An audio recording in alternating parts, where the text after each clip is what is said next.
찬송가 27장 부르시면서 3월 30일 주일 예배 하나님께 드리겠습니다.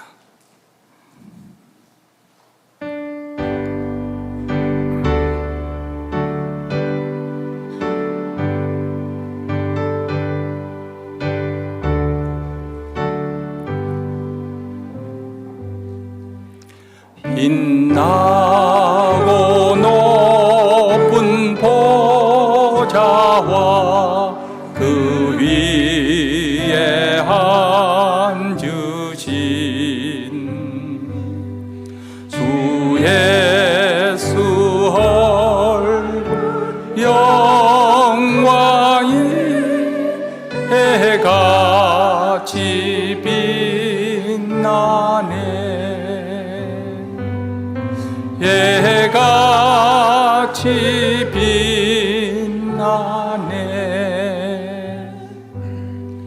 지극히 높은 위엄과 한없는 자비를 무천사 모아서 늘 찬송 드리네.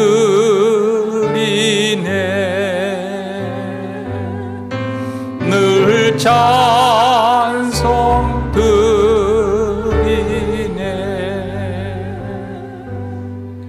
영죽을 나를 살리려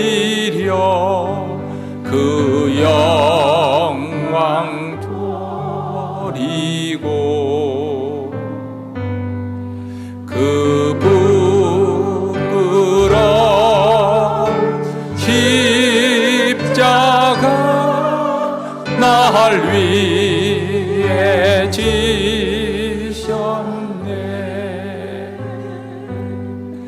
날 위해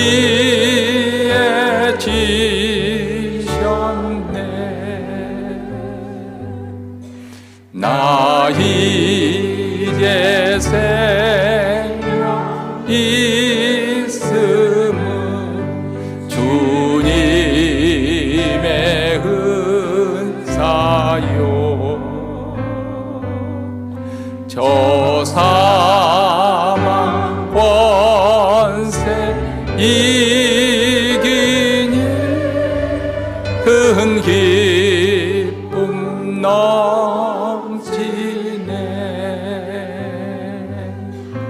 큰 기쁨 넘치네.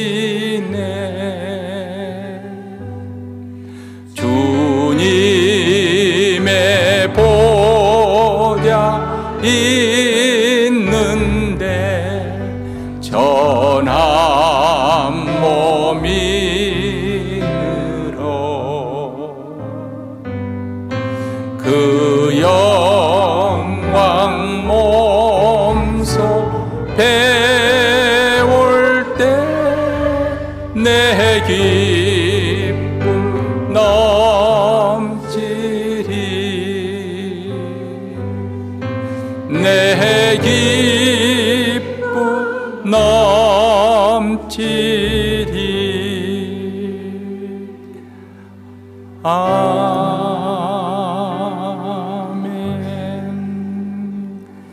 이 시간 우리 마음을 모아서 하나님 앞에 기도할 때 먼저 오늘 우리가 드리는 예배 가운데 하나님의 영광이 나타나 저희들을 압도하여 주시기를, 그 거룩한 빛에 사로잡히는 예배가 이루어질 수 있도록 하나님의 영광을 구하는 기도를 드리겠습니다.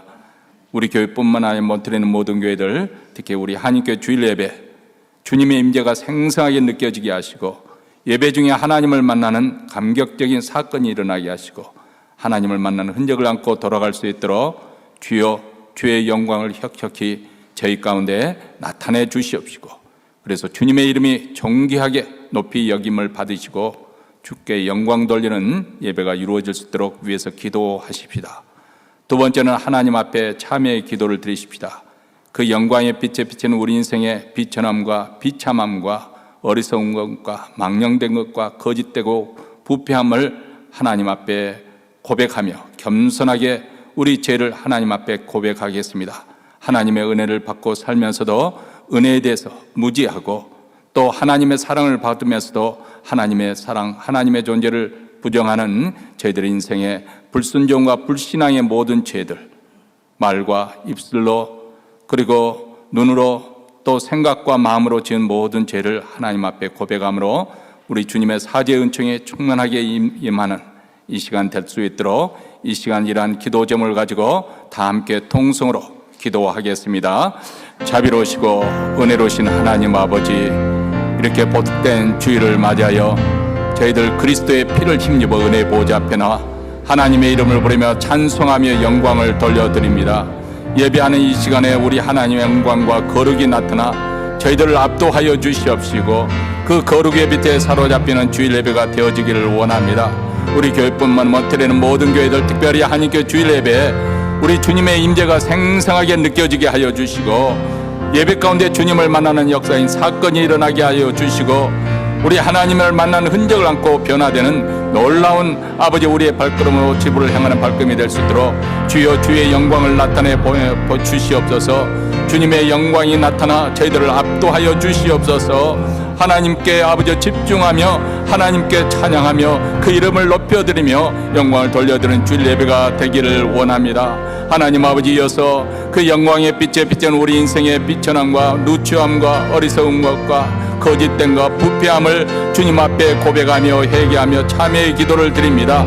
우리 눈으로, 우리 입술로, 그리고 우리의 생각과 마음으로, 우리 행동으로 지었던 모든 범죄를 우리 하나님 앞에 낱낱이 고하며 우리 하나님 아버지, 하나님을 말씀대로 믿지 못하는 우리의 불신앙과 또 순종치 않은 불순종의 모든 죄들, 하나님의 은혜를 받고 살면서도 아버지 당연하게 여기고 감사치 않은 모든 죄악들을 주님 앞에 고백하는 이 시간, 아버지 은밀한 모든 죄를 주께서 용서하시고 농사시대 널리 용서하여 주시옵시고 그리스도의 보혈의 피로 깨끗하게 씻어주시고 성령으로 거듭나게 하시자 아버지, 여기에서 새 출발, 새로운 출발이 이루어지게 하여 주시고 새 마음으로 하나님의 영광을 위해 사는 힘찬 발걸음이 걸어갈 수 있도록 우리 하나님 도와주시고 이 예배 가운데 우리를 만나 주시옵기를 간절히 원하고 기도하오니 우리 하나님 이 시간에 우리를 찾아와 주시고 역사하여 주시옵기를 간절히 원하고 기도합니다.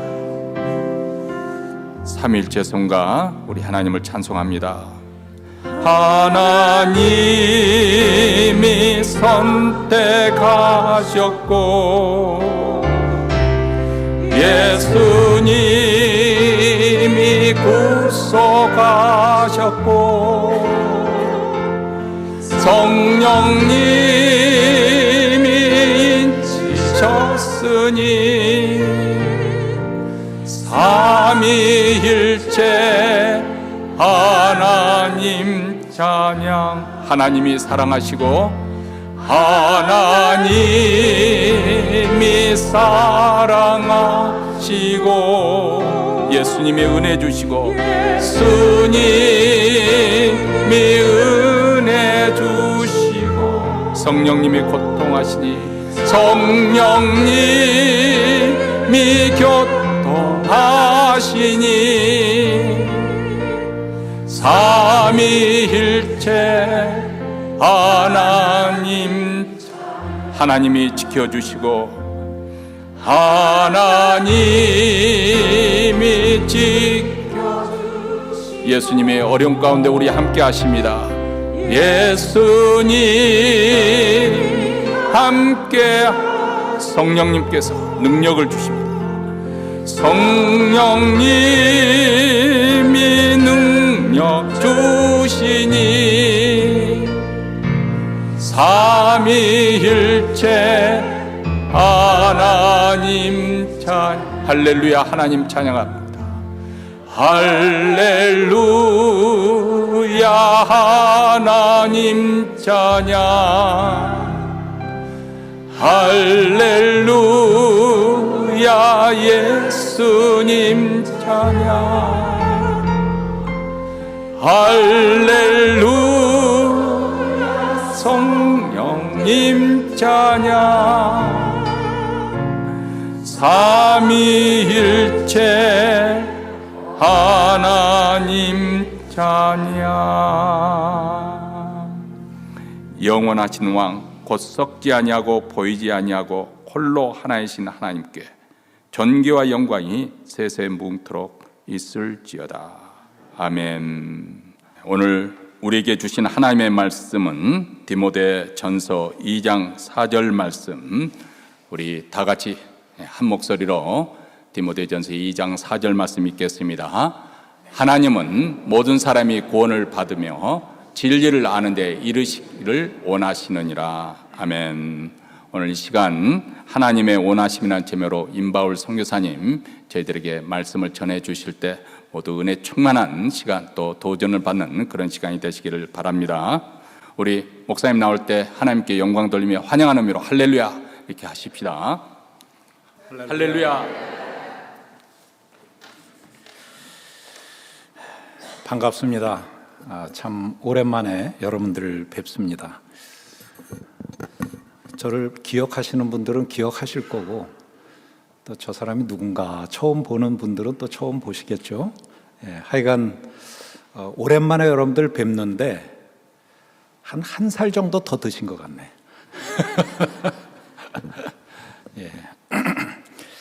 이번에 저희 어머니가 99세, 저희 어머니가 26년생이신데 99세, 한국으로는 백수연이라고 한다고 그래요. 그래서 이 불효자식이라, 선교사나 목사들이 일반적으로 불효자식들인데 95세까지는 생일에 맞춰서 제가 들어오지를 좀 못했습니다. 그래서 이제 96세가 되시면서부터 이게 언제 어떻게 될지 모르니까 96세, 97세, 98세 이렇게 3년 어머니 생신에 맞춰서 때로는 앞으로 살짝 당기기도 하고 뒤로 살짝 늦추기도 하면서 저한테 좀 맞춰서, 제가 아들이 하나거든요. 요번에 이제 99세. 그래서 우리 조카들 뭐 워싱턴, 미시간, 달라스 뭐 이런 다 흩어져 있는 식구들이 다 모여서 99세 백수연을 함께 했습니다. 저희 어머니가 사실은 선교사 딸이에요.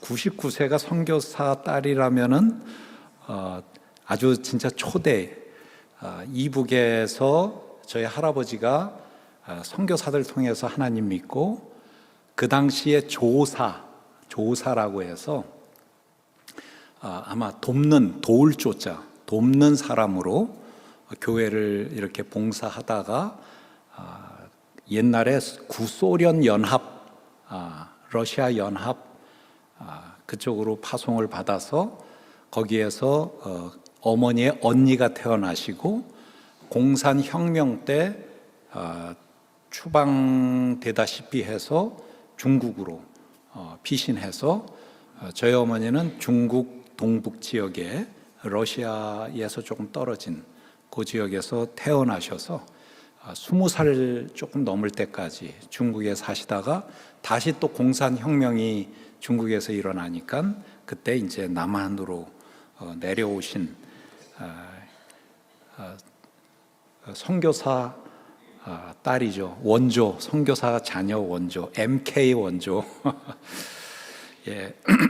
그리고 이제 그 다음 대에 제가 이제 선교사가 된 거죠. 사실은 저 같은 경우에는 처음에 1995년에 파송을 받았습니다. 그러니까 금년이 2025년이니까 몇 년 됐죠? 30년. 금년이 이제 30년이 됐고, 이제 저희 파송 교회가 세인루이스 지역에 있는데 이제 30년이 됐으니까 은퇴 예배를 해주겠다. 그래서 금년에 선교사로서는 은퇴 예배를 드립니다. 그러나 선교지를 떠나는 게 아니라, 이거 아직까지 팔팔한데 은퇴 예배를 해준다니까 제가 거부할 수는 없고 은퇴 예배는 드리지만 여전히 현역으로는 계속 남아 있을 겁니다.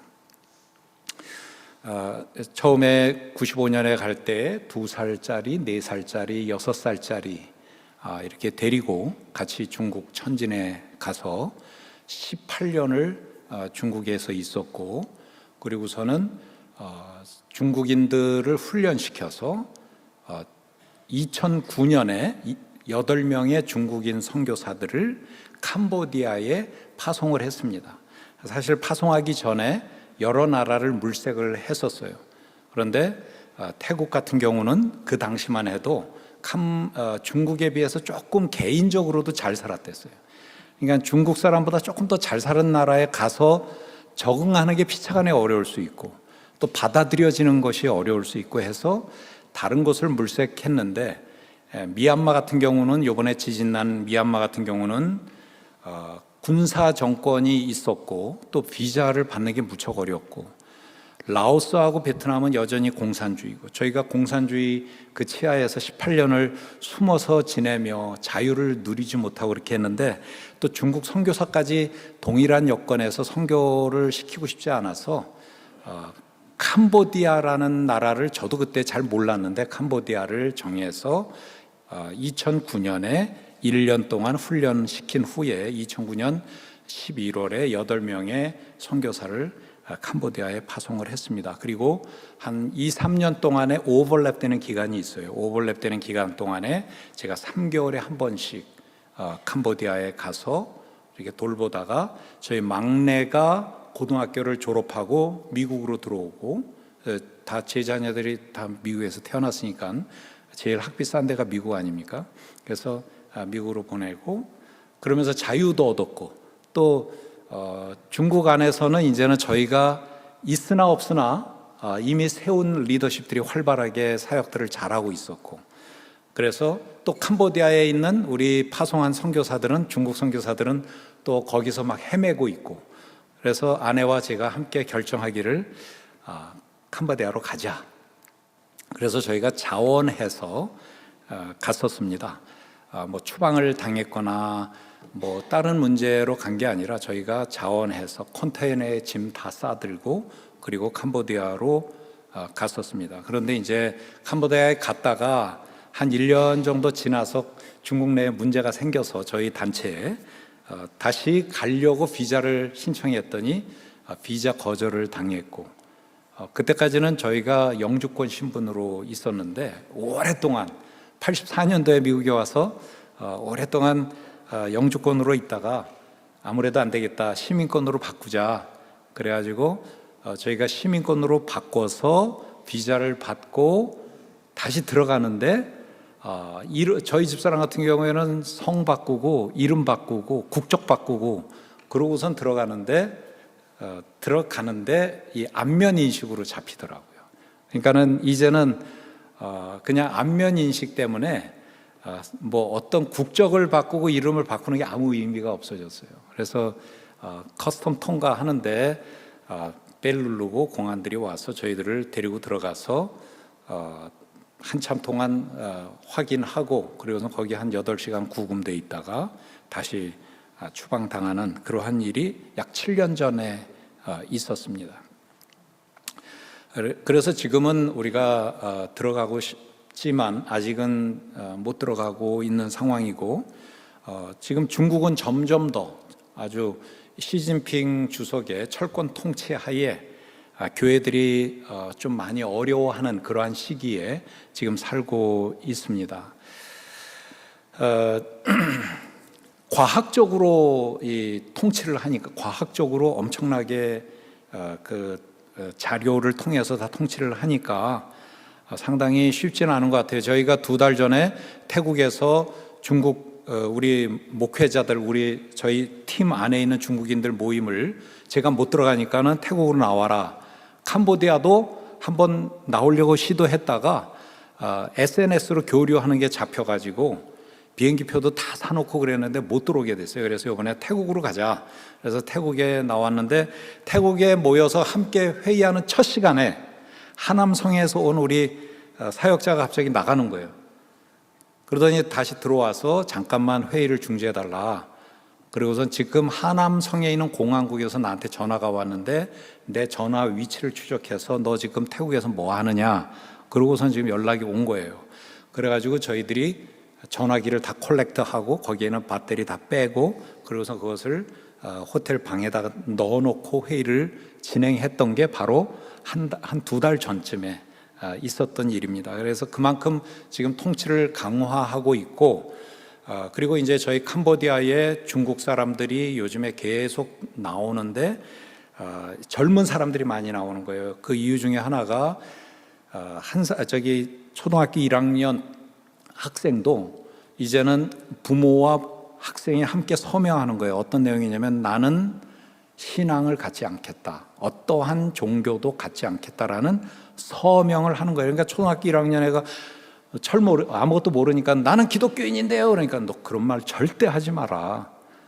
절대로 그런 말 하면 안 된다. 그래가지고 그 정도로 지금 초등학교 학생까지도 어떤 종교도 갖지 않겠다는 서명을 학교에서 요구하는 상황이다 보니까는 기독교 부모들이 이 상황에서 우리 자녀들을 중국에서 교육시키기 너무 어렵다. 더군다나 공립학교 같은 경우에는 공산주의 교육을 철저하게 시키고 있기 때문에 어떠한 종교도 안 된다. 그러면서 지금 철저하게 관리를 하고 있기 때문에 캄보디아어로도 지금 중국 사람들이 많이 넘어오고 있습니다.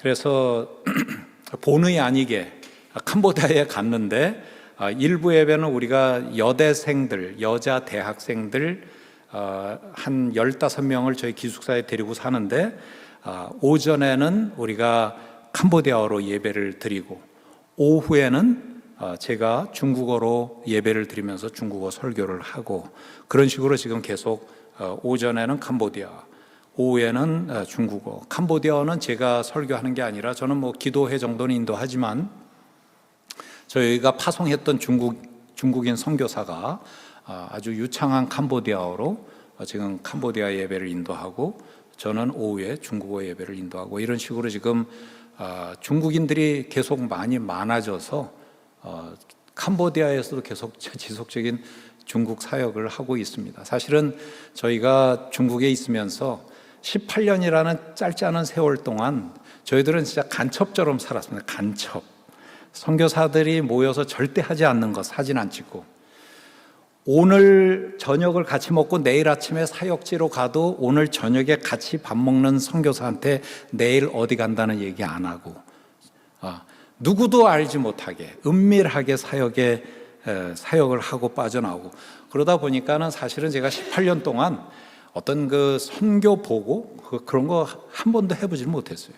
그냥 선교제 여기에 오면은 하지 조금 더 이렇게 하는 게 너무 의식적으로라도 그런 걸 조심하고 또 후원하는 교회나 파송교회나 다 이해를 해주고 그리고 이제 캄보디아에 와서도 저희가 중국인 선교사들을 위한 선교 훈련원을 운영을 쭉 해왔고 그리고 또 중국인 선교사들하고 함께 활동하고 그러다 보니까는 지금 중국 선교사들이 캄보디아에 활동하면서 저희들이 옛날 중국에서 하던 거랑 똑같은 행동을 하는 거예요. 절대 같이 사진 안 찍고 그리고 또 캄보디아 안에도 중국 공항국들이 직원들이 많이 나와 있어요. 태국에도 지금 중국 선교사들이 훈련받는 그런 지역에는 중국 공항들이 다 들어가 있어요.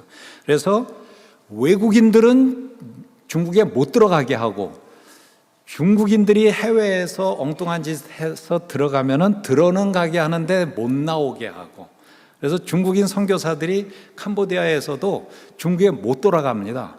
못 나올까 봐. 그러니까 그 정도로 아주 해외에 있는 중국인들까지 철저하게 관리하고 감독하는 상황이라는 것을 좀 말씀드리고 그러다 보니까는 중국인들과 관계된 어떤 일도 저희가 SNS나 이런데 아직까지도 저희가 잘 올리지를 못하고 되게 꺼려하는 그러한 상황입니다. 이제 벌써 선교사로 산 지가 30년이 되고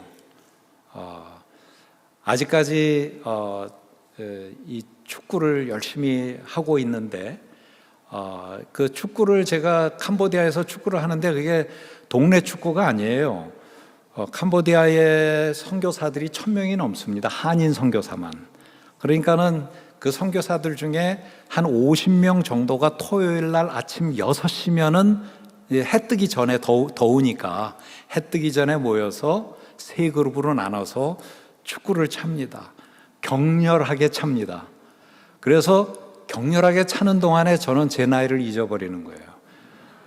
그러다가 씻고서는 이제 거울 앞에 딱 서는 순간 웬 영감이 서 있네?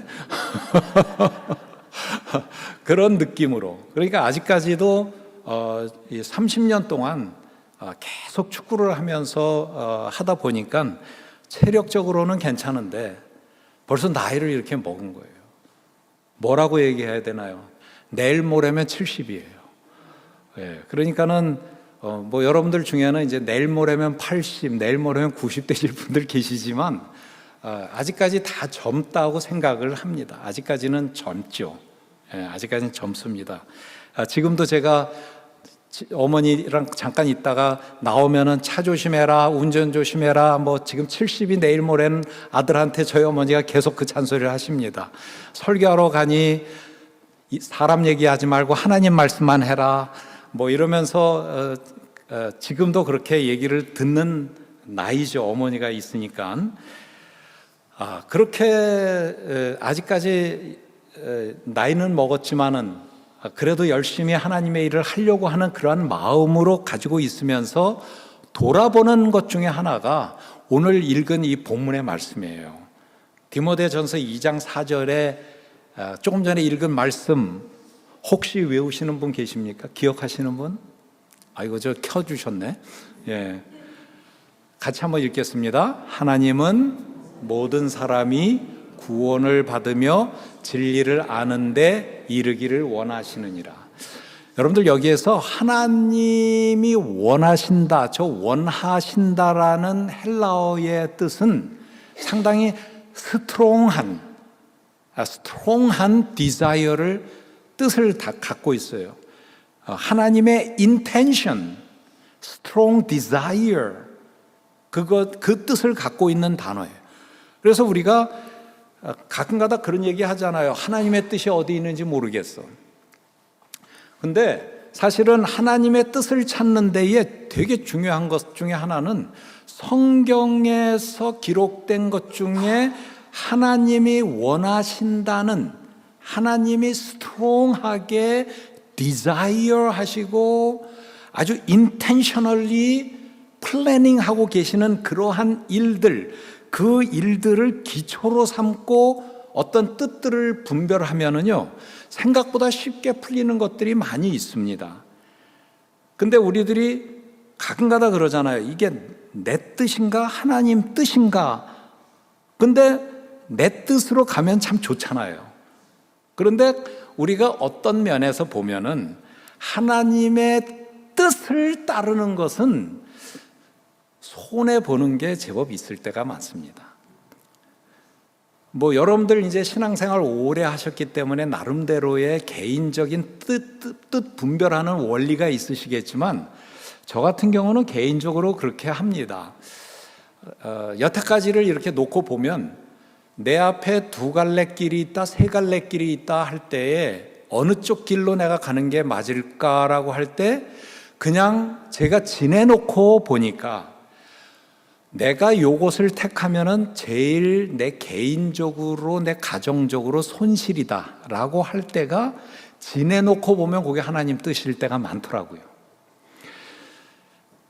제가 뭐 신학하고 교회 목회하다가 좀 더 공부를 더 해야 되겠다 해서 공부를 하고, 그리고서는 이제 저기 미시시피 잭슨 쪽에 리폼드 신학교라는 데에서 박사과정 얻으면 시험 받고, 그리고선 그 지역에 내가 공부하는 동안에 거기에 지역교회 한인교회 목회를 하면 좋겠다 해서 한인교회라고도 얘기를 다 해놓고, 그러고선 잠깐 쉬려고 중국에 갔는데 중국에 있는 동안에 너무 강력한 부름이 있는 거예요. 부름.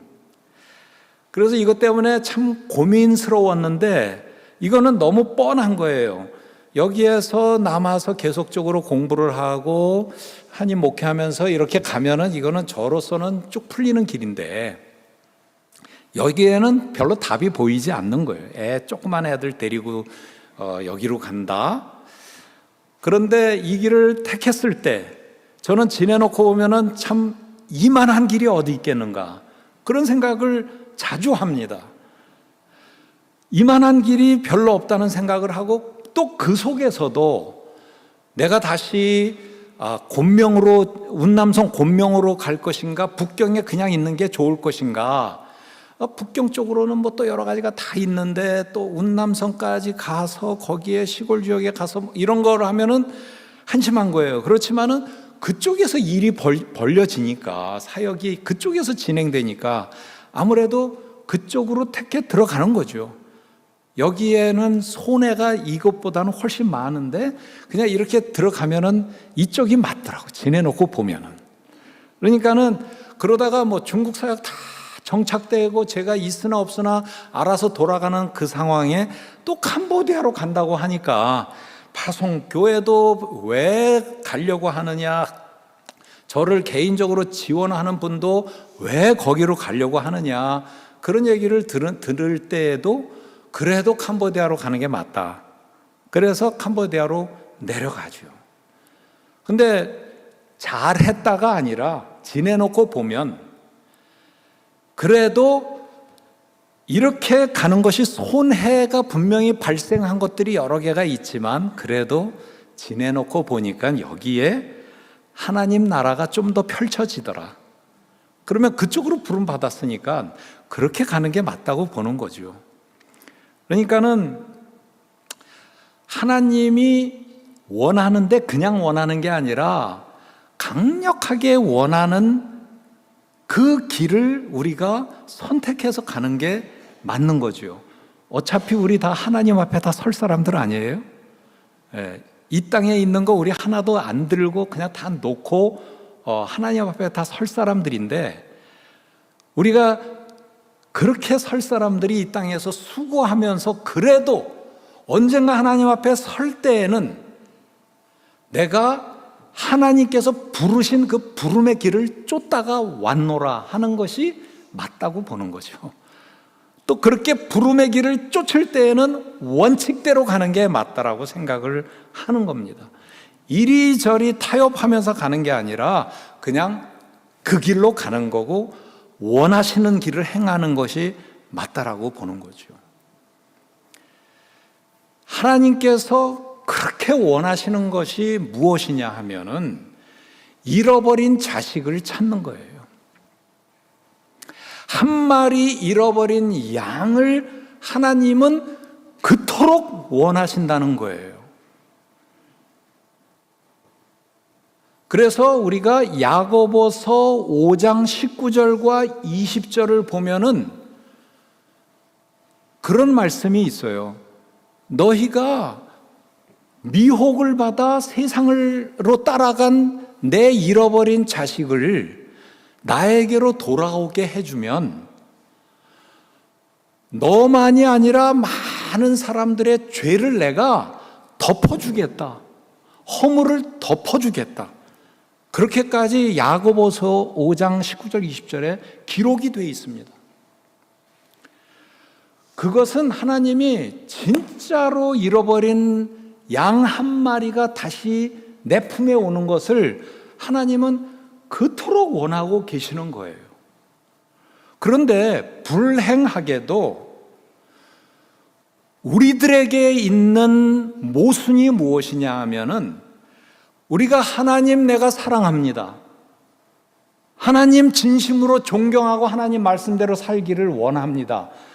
라고 입버릇처럼 그렇게 얘기를 하면서도 한 영혼이 주님 앞으로 돌아오는 것에 대한 돌아오지 못하는 것에 대한 안타까움을 우리가 별로 느끼지 않고 산다는 거예요.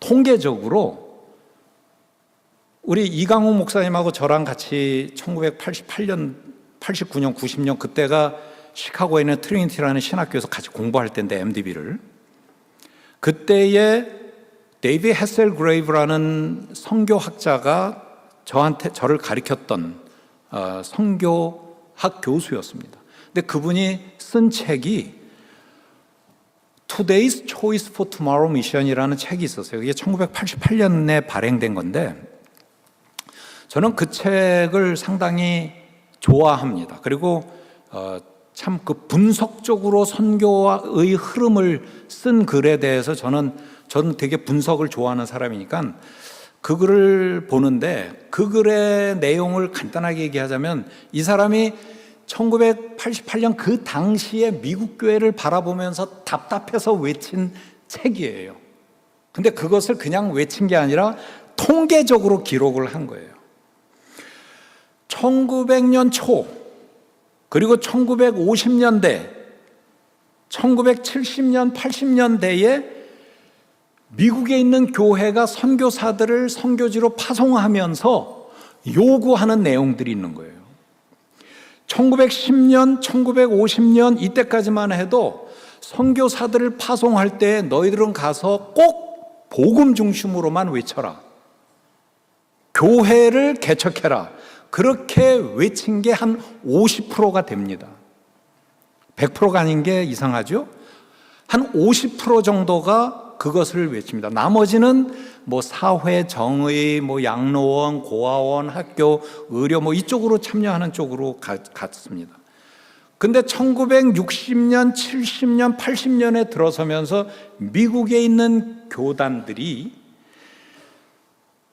어떤 교단을 지적하기는 좀 그렇지만 하여간 유나이티드 메소디스트라든지 PCUS라든지 이런 교단에서는 선교사 인터뷰할 때 너는 왜 선교지를 가려고 하느냐라고 할 때 교회 예수 그리스도 복음 전하려고 합니다. 가서 교회 개척하겠습니다. 그러면 파송하지 않았습니다.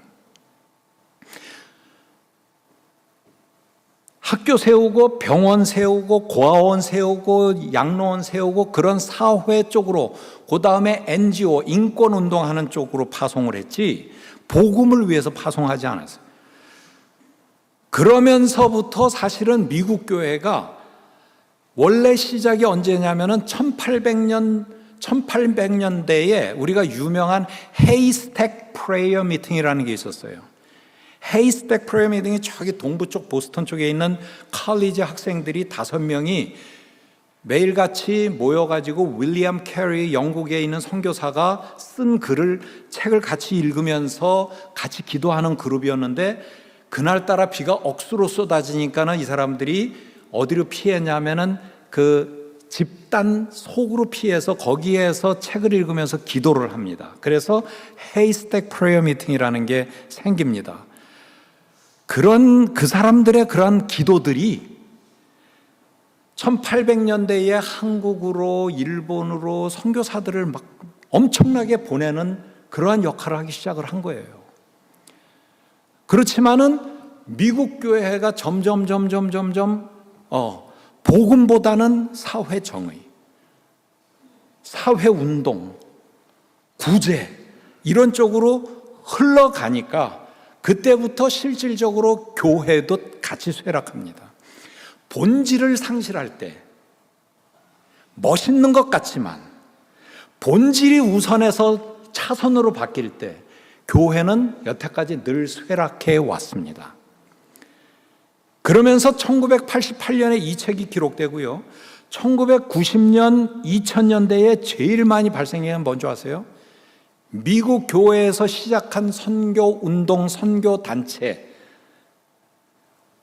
이런 선교 단체들이 이제는 미국 사람들이 지원을 잘 안 하는 거예요.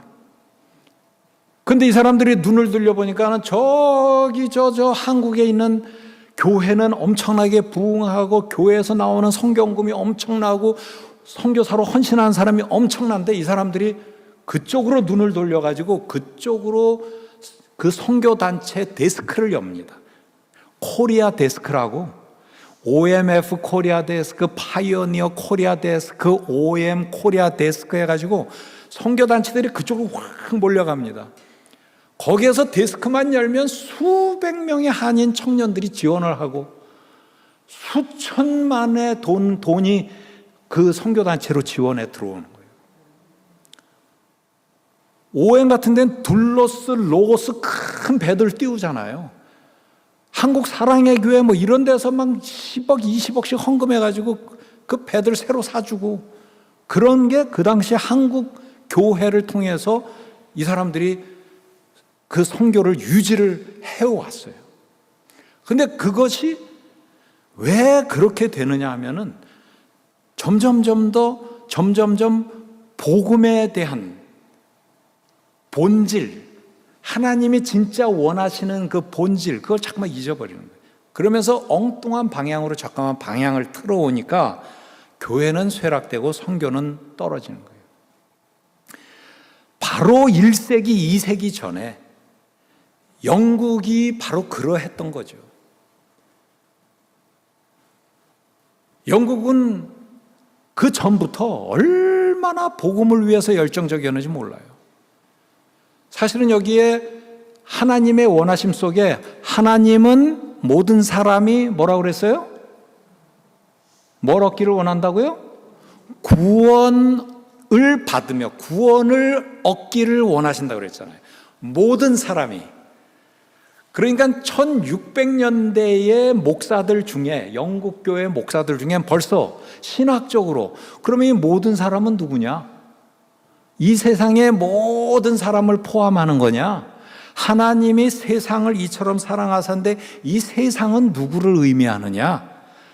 여기에서 벌써 영국에서는 논쟁이 벌어지고 있었어요. 1600년대 한국에서는 뭐 했습니까?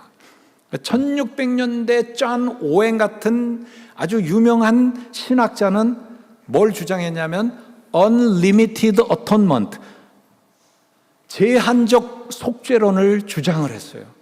아무리 많은 사람을 사랑하는 것 같아도 그 중에 하나님은 다 사랑하지만 그러나 구원받는 사람은 제한적이다. 근데 한 살 차이의 형님인 리차드 백스터가, 이 사람은 신학자보다는 목회자였는데 목회자로서 이 사람이 쓴 책이 있어요. Universal Redemption, 우주적 구원론을 주장을 했어요. 그래서 이 두 개의 구원론을 가지고 모든 사람을 얘기할 때 어느 쪽을 말하는 거냐? 저는 개인적으로 신학적으로는 존 오웬이 얘기한 Limited Atonement가 저는 맞다고는 봐요.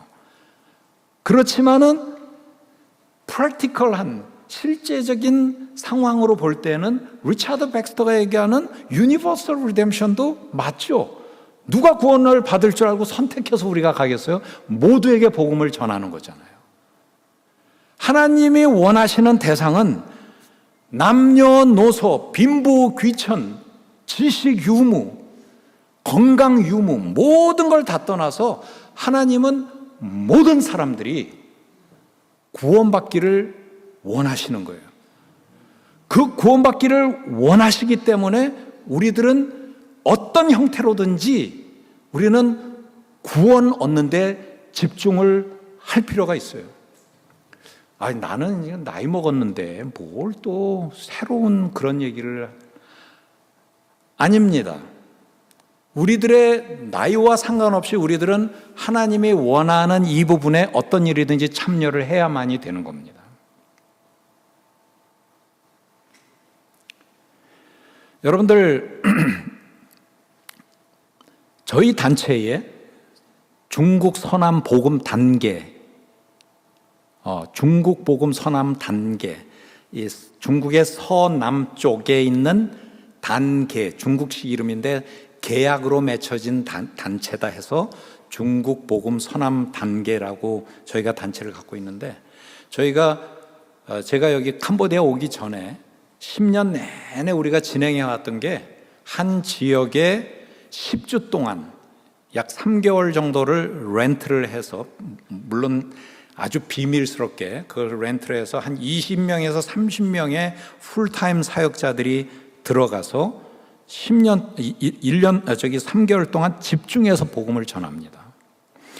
그리고 저희들은 그것을 그냥 전하고 끝난 게 아니라 다 기록을 했어요. 종이 하나하나에 다 기록을 해가지고 이 사람이 어떤 상황에서 복음을 들었으며 어떤 상황에서 영적 기도를 했다라는 게 다 기록이 돼 있어요. 나중에 우리 단체 사람들 중에는 한 9명 정도가 잡혀가지고 우리 노동형도 받고 그러게 했는데 공안들이 잡아가지고 이 기록들을 보고서는 이거 누가 이렇게 기록했냐? 너희들 인민 관리하는데 우리보다 낫구나. 예?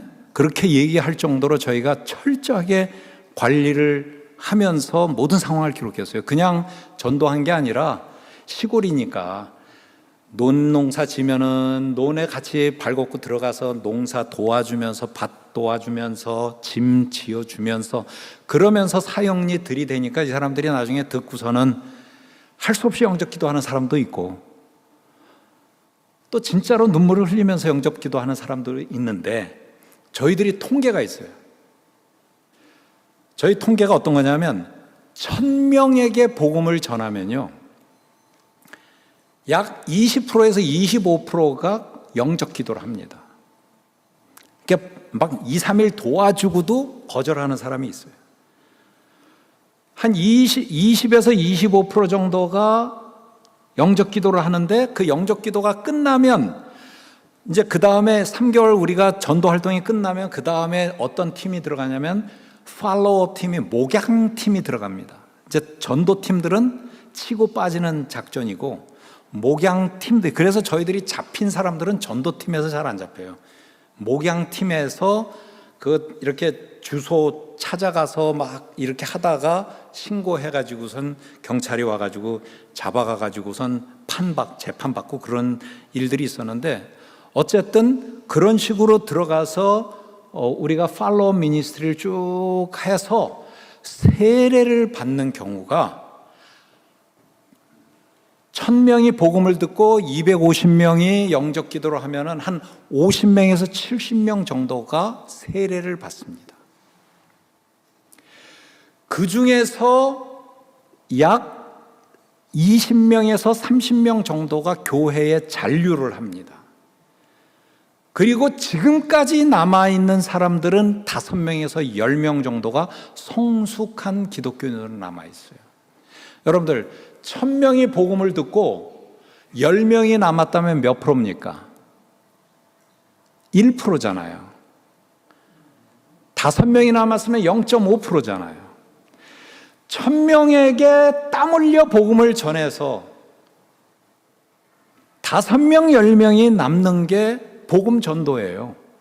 물론 이 통계는 삼자교회도 세워지지 않은 전혀 기독교에 대해서는 무지한 지역에 우리가 들어갔을 경우의 통계고 뭐 이렇게 이미 복음을 알고 교회도 알고 하는 지역은 어쩌면 통계가 많이 다를 수 있겠죠. 그렇지만은 분명한 거는 많은 사람에게 복음을 전해야 그 중에 소수를 얻을 수 있다는 것은 확실한 거예요. 숫자를 자랑하는 것은 아니지만 뭐 세례 한 번 주고선 1번, 2번 적은 건 아니지만 제가 중국에 있는 18년 동안 약 1000명 정도에게 세례를 줬어요. 왜냐하면 그때까지는 안수받은 목사가 세워지지 않았기 때문에 1000명 정도를 제가 심지 않은 거지만 우리 단체의 사역자들이 심어놓아서 열매는 제가 가서 따먹은 거예요. 제가 다 전도한 게 아니라 우리 단체 사역자들이 한 거지만은 한 1000명 정도에게 제가 세례를 줬다는 얘기는 2만 명 정도가 복음을 들었다는 얘기예요. 그리고 그 중에 한 200명 정도가 지금 성숙한 교인으로 남아서 지금도 저희들 위해서 기도해주고 헌금도 해주는 그런 사람들이 한 200명에서 300명 정도가 되는 겁니다. 우리들은 이렇게 확률이 낮은 거기 때문에 우리들은 사도 바울도 그러잖아요. 때를 얻든지 못 얻든지 계속해서 기회를 얻는 대로 복음을 전하라고 그렇게 요청을 하는 거예요. 우리들은 여기에 지치면은 안 됩니다. 우리들은 계속해서 이 부분에 집중을 해야 돼요. 그런데 참 안타깝게도 1988년에 데이비 헤셀그레버가 쓴 미국 교회의 안타까운 상황과 비슷한 상황으로 한국교회가 이미 도달해 있어요. 참 안타까운 마음을 품지 않을 수가 없습니다. 옛날에는요, 여러분들 아마 기억하실 거예요. 누가 한 명이 어쩌다가 막 이렇게 세상에서 방황하다가 하나님 믿었다는 얘기 들으면 우리 막 박수치고 같이 눈물 흘리면서 막 같이 기뻐했잖아요. 요즘에요, 하나님 앞으로 돌아왔다는 간증 들으면서 눈물 안 흘립니다. 그 시시해요, 시시해. 아주 이상하게 막 그냥 막 죽었다 살아난 얘기, 막 이런 얘기 해야 조금 반응들을 하는 거예요. 복음 전파에 대해서 지겨워하면 안 돼요. 멋있는 것에 자꾸만 빠져들어가면 안 돼요.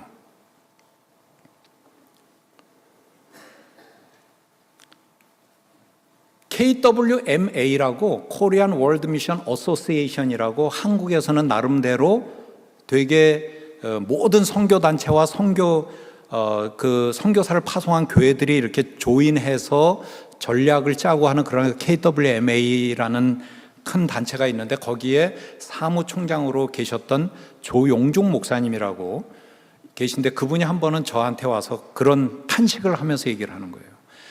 3만 명에게 골고루 분배되던 선교 헌금이, 한국교회의 모든 선교 헌금이 지금은 약 60% 정도가 NGO로 뺏긴다. 그런 얘기를 해요. NGO로 뺏긴다. 돈이 더 많이 와서 NGO로 가는 게 아니라 헌금은 다 비슷한데 그게 100% 선교사로 가던 게 지금은 한 60%가 NGO로 간다. 저는 NGO를 비판하고자 함은 아닙니다. 그렇지만은 제가 드리고자 하는 말씀은 이겁니다. 제가 한번 어떤 글을 쓴 적이 있어요. NGO, 교회 와서 돈 거두지 마라. 제가 글을 썼어요. 이런 식으로. 당신들이 하는 이러한 인권 사역은 이제는 한국 정부가 ODA 자금으로 매년 내놓는 게 28억 달러다. 미국 정부가 400억 ODA 자금을 내놓습니다. 지금 이제 트럼프 정부가 들어와서 지금 그거 깎으려고 하는데 한국이 거의 미국의 10%에 가까운 28억 30억 달러의 ODA, Overseas Development로 해외의 건설 자금으로 다 나가는 거예요.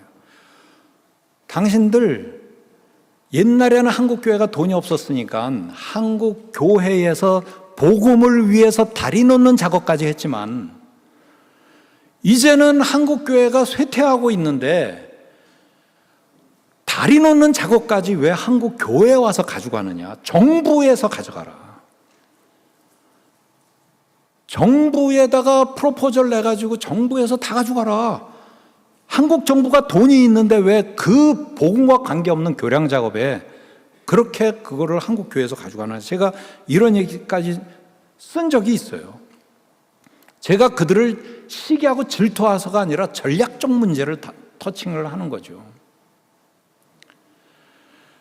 선교사 한 명 한 명을 놓고 보면 문제가 얼마나 많아요. 선교사 10명 있을 때는 문제도 없었어요. 1000명 있을 때 조금 문제 생기고 10,000명 있으니까 문제 많아지고 30,000명 있으니까 곳곳에 문제가 터져요. 곳곳에 문제가 터지는데 그것을 선교사 전체의 문제로 싸잡아가지고 NGO로 방향을 돌리고 이런 거는 진짜로 교회가 해서는 안 될 그러한 것이라고 저는 봅니다. 제가 웃기는 얘기 한번 해드릴게요. 제가 오래전에 아틀란타에 있는 교회 이름까지 제가 실로암 교회에서 제가 선교 부흥회를 한 적이 있어요. 3박 4일 동안. 또 많이도 시켰어요. 새벽 기도 설교, 아침 설교, 저녁 설교, 3박 4일 진짜 열심히 설교하고 주일날 마지막 설교하기 바로 전에 월드 비전이 와가지고 5분 동안 비디오 영상을 보여주는데 제가 3박 4일 설교하는 동안에 한 번도 안 울던 분들이 5분 비디오 보고 눈물을 흘리시더라고요. 그리고서는 지갑에서 꺼내서 체크 꺼내서 막 쭉쭉 쓰는데 제가 그걸 보면서 시기 질투가 아니라 허탈감이 빠지더라고요. 저는 저 사람들을 알잖아요. 저 사람들이 홍보 책임을 지고 이런 사람들이 받는 연봉이 얼마인가?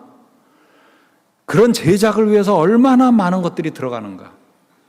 선교단체에서 그런 거, 그 비용 썼다가는 선교단체 문 닫습니다.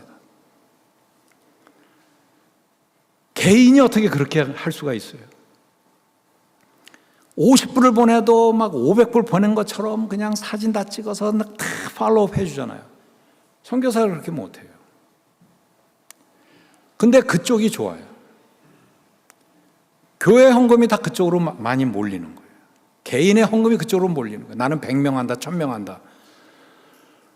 그런데 진짜 하나님이 원하는 것은 당연히 손바닥 양면처럼, 동전의 양면처럼 복음에 대한 것이 한 면이라면 구제와 정의와 이런 것도 분명히 한 면입니다.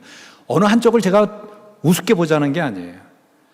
그러나 어떤 것이 우선돼야 되는가? 누구를 위해서 구제를 해야 되는가? 누구를 위해서 더 많은 도움을 필요로 하는가? 하나님 앞으로 돌아온 자들을 위해서 우리가 더 많은 구제를 해야 돼. 적어도 교회에서는. 무엇보다도 하나님이 원하시는 것은 잃어버린 자식 하나 돌아오는 것을 하나님이 너무 원하시는 거예요. 예수님의 비유에 나오잖아요. 99마리가 무시된 게 아니라 99마리 잘 우리에 넣어놓고 한 마리 찾기 위해서 막 헤매시잖아요.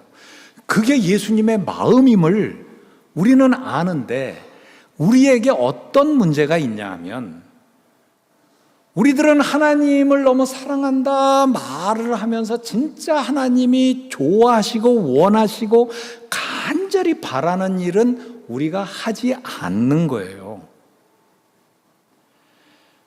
꼭 선교지에 나와야 된다는 것도 아니고 꼭 목사가 되는 게 아니라 우리들이 있는 현재의 이 자리에서 우리들이 할 수 있는 일들이 있는 거예요. 그것을 위해서 우리 하나님이 그토록 원하시는데 내 주위에 보니까 저 사람 진짜 하나님 모르는 것 같은데 저 사람을 위해서 간절히 우리가 하루 10분이라도 기도하느냐 이거지. 그 영혼을 위해서 안타까움을 가져보느냐 이거예요. 내 자식 중에 내 형제 중에 아직까지 믿지 않는 그 자들 잃어버린 영혼을 놓고 우리가 얼만큼 간절한 마음이 있느냐는 거예요. 너무 멋부리는 그리스도인들이 많아요. 얼마 전 제가 여러분들 아마 잘 아실 거예요. 안세영이 누군지 아시죠? 들어보셨어요? 안세영? 안세영이 배드민턴 선수잖아요. 요번에 무슨 대회에서 우승을 하고 인터뷰를 하는데 저는 그 말이 제 머릿속에 탁 꽂히더라고요. 제가 요번에 우승해서 참 기쁜데 절대로 반복에 지치지 말아야겠다는 결심을 다시 한번 하게 됐습니다. 그 말을 하더라고요. 반복되는 연습에 반복에 여러분들 배드민턴 보면은 어때요? 계속 여기 왔다 치고 저기 가서 치고 또 저쪽 가서 치고 짧게 줬다 길게 줬다 그 연습 매일 하는 거예요. 매일같이. 근데 그 연습이 자기가 금메달 따게 했다는 거예요. 그러면서 결심하는 게 반복에 지치지 않겠다. 우리 비즈니스를 해도 반복적인 삶이지만은 계속하니까 사는 거 아니에요. 근데 왜 복음 전하는 것은 한 영혼이 주님 앞으로 돌아오는 것에는 우리가 그렇게 기뻐하지 못할까요? 한 영혼이 주님 앞으로 돌아오는 것이 얼마나 소중한 것에 대한 반복적인 묵상을 왜 우리는 못할까요? 우리들은 하나님이 지금도 원하시는 것은 멋진 것을 원하는 게 아니에요. 내 잃어버린 양이 돌아오는 것을 원하는 거예요. 한 마리 잃어버린 양을 놓고 우리는 기도해야 되는 거예요. 요즘에 제가 세운 학교에 캄보디아 부모가 자녀 데리고 우리 학교에 옵니다. 그러면 제일 먼저 저희 방에 와서 같이 인터뷰를 해요. 그러면 손에 이렇게 빨간 거 이렇게 매요. 이게 이제 불교인데 미신. 제가 이렇게 보고 애들도 이렇게 띠를 맸어요. 우리 학교가 기독교 학교인 줄은 알고 왔느냐? 알고 왔다. 그러면 우리 학교에서는 매일같이 디보션 타임이 있어서 같이 기도도 하고 일주일에 한번 채플도 있고 성경 공부도 있고 그런데 그거 공부해도 되느냐? 어떤 사람은 고민하다가 갑니다. 어떤 사람은 그냥 알고 맡깁니다. 요즘에는 그런 학생이 저희 학교에 들어오는 것이 저와 아내가 가슴을 뛰는 참 감사하다. 이런 사람이 우리 학교에 오니까 이제 어떻게 전략적으로 이 사람들에게, 이 어린아이들에게 복음을 전할까? 이게 아직도 가슴을 뛰게 하는 일이에요. 꼭 그런 자리에 있지 않아도 우리들은 한 영혼이 주님 앞으로 돌아오는 것을 위해서 타겟을 놓고 아니면 어떤 지역에서 오늘도 어떤 사역지에서 한 영혼이라도 주님 앞으로 돌아오는 일이 있게 해주소서. 그렇게 간절히 10분, 20분이라도 간절히 기도하는 게 우리들에게 주어진 사명이라는 거예요. 왜 하나님이 지금 우리의 생명을 연장시키고 계십니까?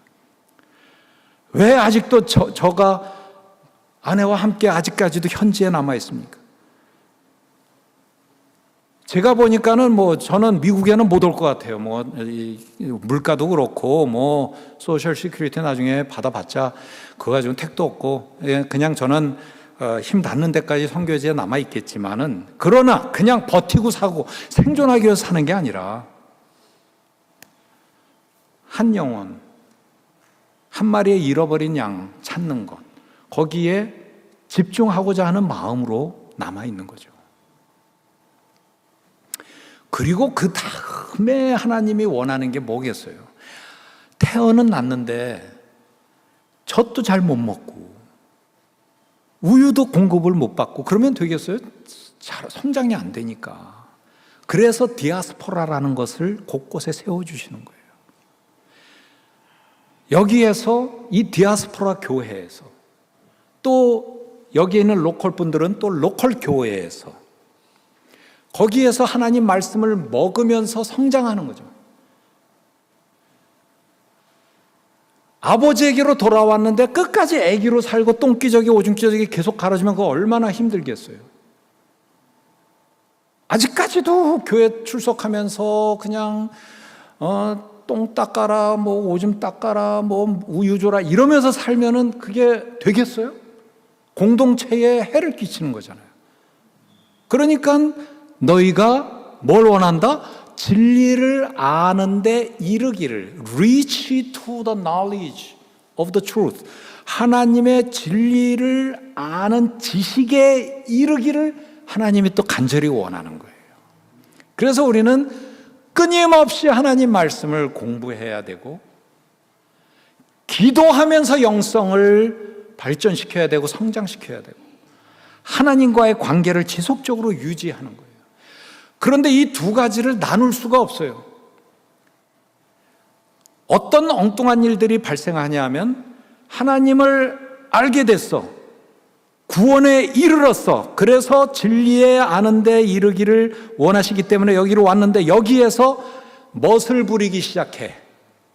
다른 쪽으로 멋을 부리는 거예요.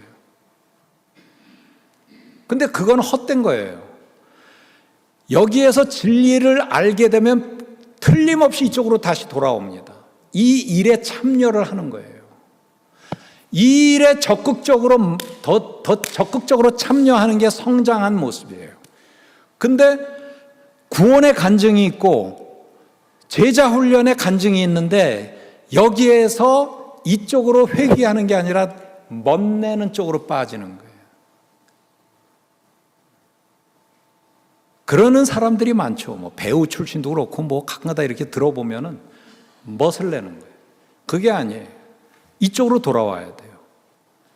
어떻게 하든지 한 생명을 주님 앞으로 돌아오게 하는데 하나님이 간절히 원하시니까 우리들이 이만큼 성장했으니까 이쪽으로 방향을 다시 돌려서 여기에서 하나님 앞으로 돌아온 사람을 여기에서 양육시켜서 여기에서 다시 돌아와서 같이 이 복음 사역의 기도와 이런 걸로 참여를 하고 그리고선 다시 이쪽으로 가서 이게 부흥이에요. 이게 부흥이 되는 거예요.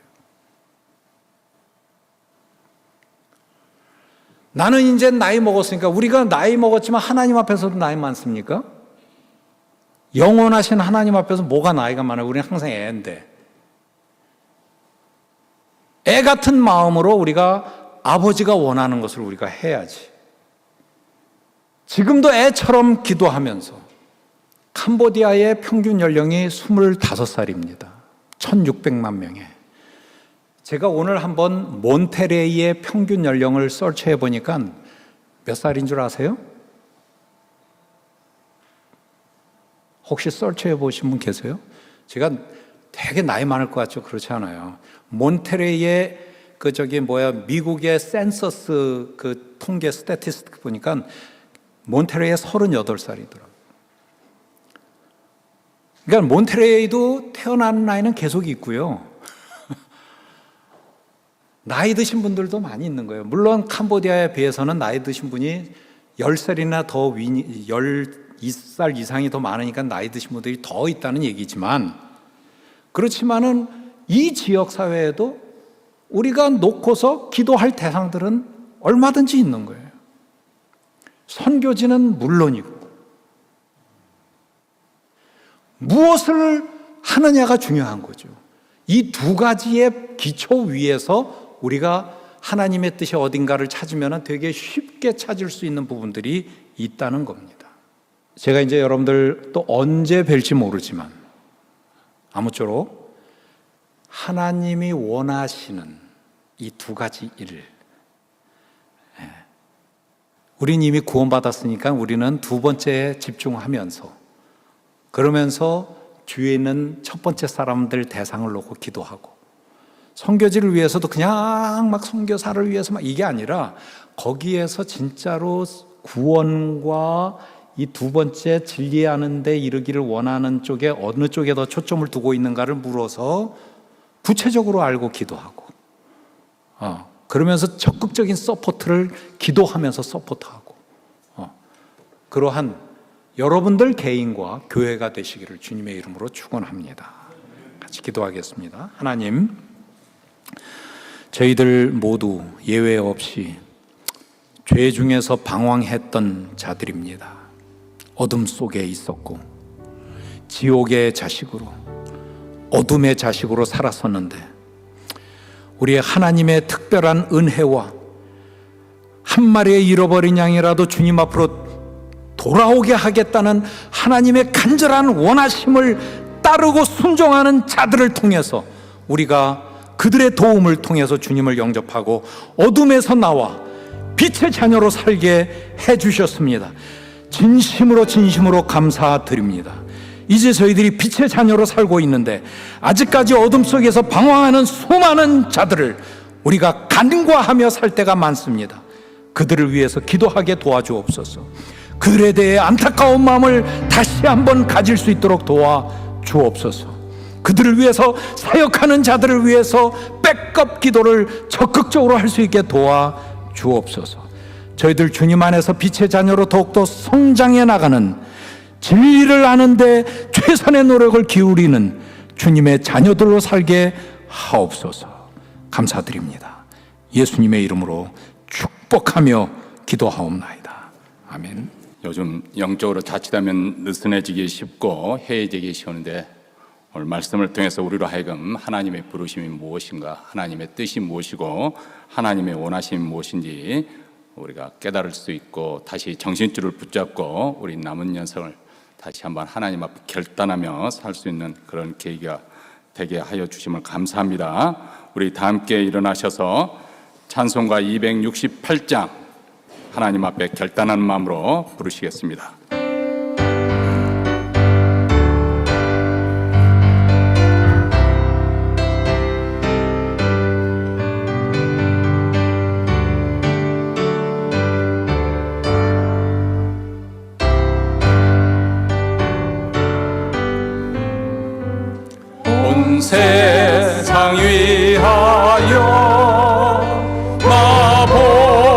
전하리 만 백성 모두 나와서 주 말씀 들어라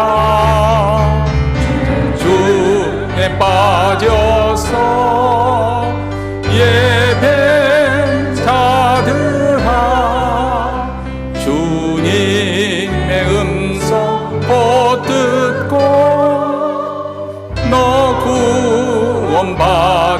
구원받아라 전하고 기도해 매일 증인 되리라 세상 모든 사람들 듣고 그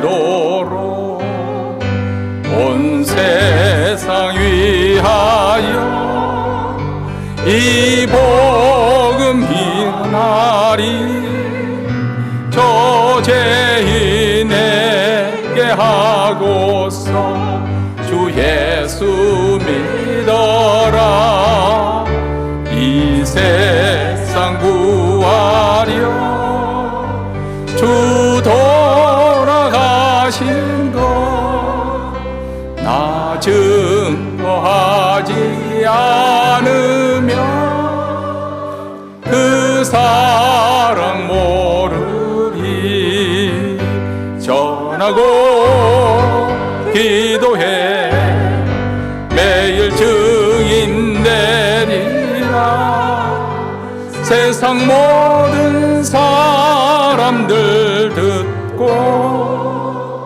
그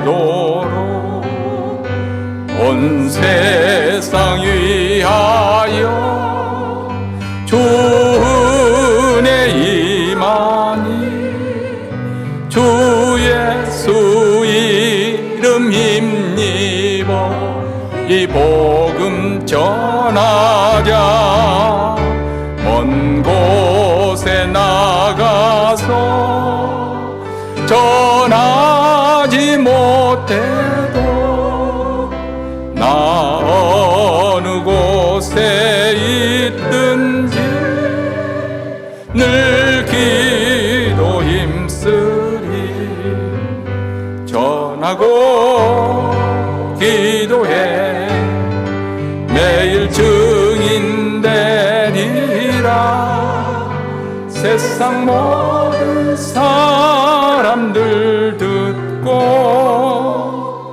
그 사랑하도록 이제는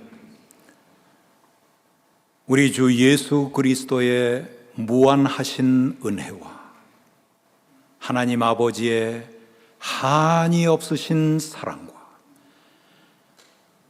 성령님의 감화, 감동, 교통, 위로 충만하심이 말씀 듣고 마음의 말씀대로 살겠노라고 다짐하고 돌아가는 주의 사랑하는 백성들 한 분 한 분 머리 위에 저들의 기도 제목들 위에 저들의 가정 위에 저들의 모든 섬김 위에 몸 대신 아버지의 피로 값주고 사신 교회 위에 귀하신 리더십 위에 이제로부터 영원토록 함께 있을지어다. 아멘.